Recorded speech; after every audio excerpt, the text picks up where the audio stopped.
श्री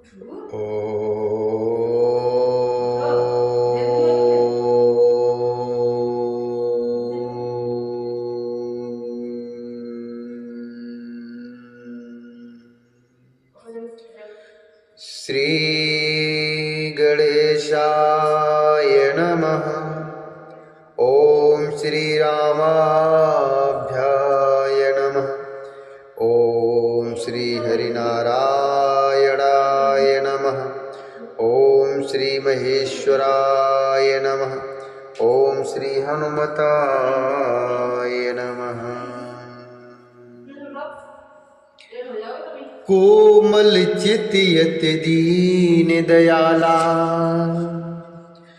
कोमल चितयत दीन दयाला, कारण बिनु रघुनाथ कृपाला। गीध अधमुख गो आमिष भोगी, गति दीनी जो जाचत जोगी। गति दीनी जो जाचत जोगी, सुनऊ उमाते लोग अभागी। सुनो उमाते लोग अभागी, हर तज हो है विषय अनुरागी। उनसी तय खोजत दो भाई, चले बिलोकत बन बहुताई। चले बिलोकत बन बहुताई। श्री रघुनाथ जी अत्यंत कोमल चित्त वाले, दीन दयालु और बिना ही कारण कृपालु हैं। गीध अर्थात पक्षियों में भी अधम पक्षी और मांसाहारी था, उसको भी वह दुर्लभ गति दी जिसे योगी जन मांगते रहते हैं। शिव जी कहते हैं, हे पार्वती सुनो, वे लोग अभागे हैं जो भगवान को छोड़कर वशियों से अनुराग करते हैं। फिर दोनों भाई सीता जी को खोजते हुए आगे चले। वे वन की सघनता देखते जाते हैं। संकुल लता बिटप घन कानन, बहुखग मृग तह गज पंचानन। आवत पंथ कवंदन पाता, ते सब कही साप कई बाता। ते सब कही साप कई बाता, दुर्भाषा मोहि दीन ही सापा। दुर्भाषा मोहि दीन ही सापा, प्रभु पद पेख मिटासु पापा।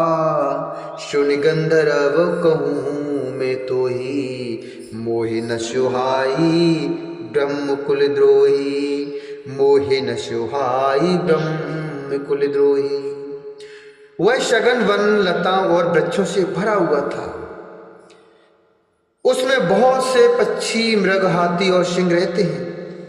श्री राम जी ने रास्ते में आते हुए कबंध राक्षस को मार डाला। उसने अपनी साप की सारी बात कही। वह बोला, दुर्वासा जी ने मुझे शाप दिया था। अब प्रभु के चरणों को देखने से वह पाप मिट गया। अर्थात श्री राम जी ने कहा, हे गंधर्व सुनो, मैं तुम्हें कहता हूं, ब्राह्मण कुल से द्रोह करने वाला मुझे नहीं सुहाता। मन क्रम बचन कपट तजी, जो कर भूषुर सेव।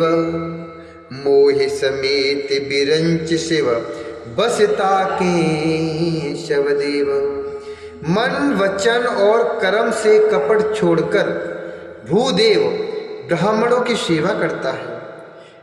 मुझ समेत ब्रह्मा, शिव आदि सब देवता उसके बस में हो जाते हैं। शापत ताड़त परशु कहंता, बेप्र पूज्य अस गावहि समता। पूजिय बेप्र शील गुणहीना, शूद्र न गुण गणे ज्ञान प्रवीणा।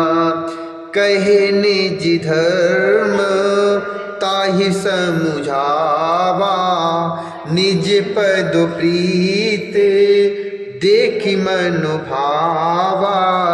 रघुपति चरणे कमल से रुना गगनियापन गति पाई, गयऊ गगनियापन गति पाई।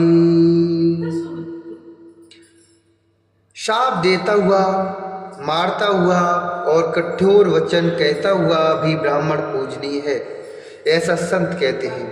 शील और गुण से हीन भी ब्राह्मण पूजनीय है, और गणों से युक्त और ज्ञान में निपुण भी शूद्र पूजनीय नहीं है। श्री राम जी ने अपना धर्म भागवत धर्म कहकर उसे समझाया। अपने चरणों में प्रेम देखकर वह उनके मन को भाया। तदंतर श्री रघुनाथ जी के चरण कमलों में सिर नवाकर वह अपनी गति अर्थात गंधर्व का स्वरूप पाकर आकाश में चला गया। ताहि दे गति राम उदारा, शबरी के आश्रम पगुधारा, शबरी के आश्रम पगुधारा। शबरी देख राम गृह आए, मुनि के बचन समुझ जी बाए, मुनि के बचन समुझ जी भाए। सर से जलोचन, सर से जलोचन बाहु विशाला, जटा मुकुट सिर और बनमाला, जटा मुकुट सिर और बनमाला।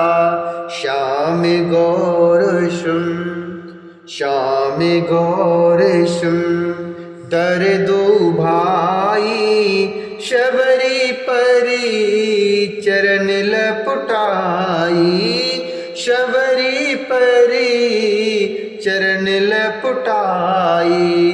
प्रेम मगन मुख, प्रेम मगन मुख, बचन न आवा।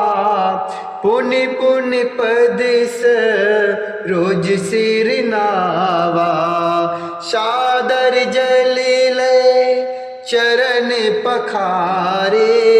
पुण्य सुंदर आसन बैठारे, पुण्य सुंदर आसन बैठारे। उदार श्री राम जी उसे गति देकर सबरी जी के आश्रम में पधारे। सबरी जी ने श्री रामचंद्र जी को घर में आए देखा। तब मुनि मतंग जी के वचनों को याद करके उनका मन प्रसन्न हो गया। कमल सदृश नेत्र और विशाल भुजा वाले, सिर पर जटाओं का मुकुट, जटा मुकुट सिर पर बनमाला और हृदय पर बनमाला धारण किए हुए सुंदर सांवले और गोरे दोनों भाइयों के चरणों में सबरी जी लिपट पड़ी। वे प्रेम में मग्न हो गई, मुख से वचन नहीं निकलता। प्रेमो मगन मुख वचन न आवा, प्रेमो मगन मुख वचन न आवा। पुण्य पुण्य पद सरोज सिरुनावा, पुण्य पुण्य पद सरोज सिरुनावा। बार बार चरण कमलों में सिर नवा रही हैं। फिर उन्होंने जल लेकर आदर पूर्वक दोनों भाइयों के चरण धोए और फिर उन्हें सुंदर आसनों पर बैठाया। पुण्य सुंदर आसन बैठारे, पुण्य सुंदर आसन बैठारे। कंदमूल फल सुरसियति दिए राम कहुआनी, प्रेम सहित प्रभु खाए बारंबार बखानी। प्रेम सहित प्रभु खाए बारंबार बखानी। उन्होंने अत्यंत रसीले और स्वादिष्ट कंदमूल और फल लाकर श्री राम जी को दिए। प्रभु ने बार बार प्रशंसा करके उन्हें प्रेम सहित खाया।